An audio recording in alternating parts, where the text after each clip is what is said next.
ฝ่ายวัยรุ่นเสียงขวางดีเจสายบีบี100 KKM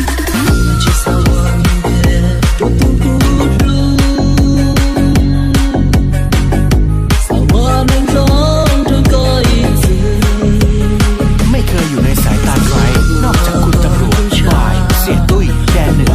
2499วัยรุ่นสปป.ลาว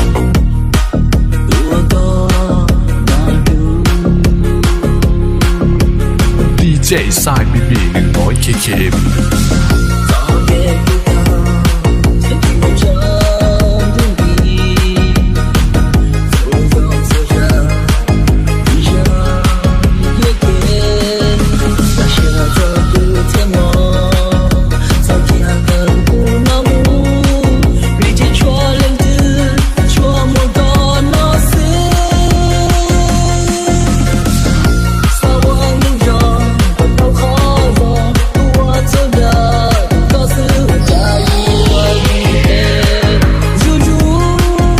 เจสายบีบี100 KKM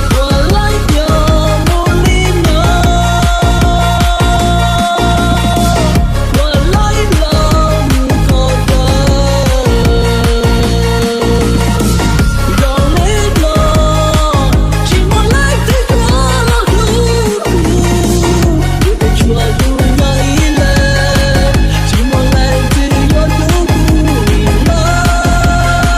100 KKM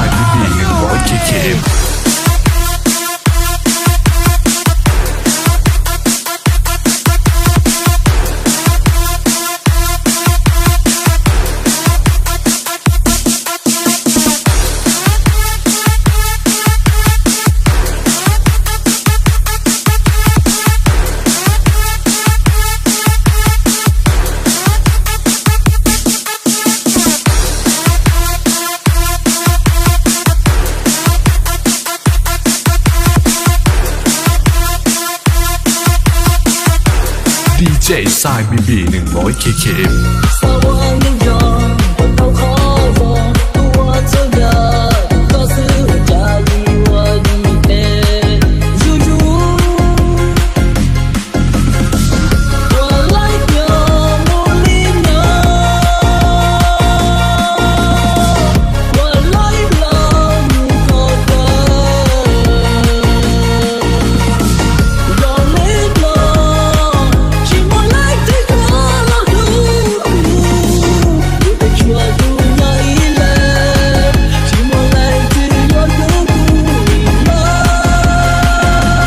เจสายบีบี100 KKM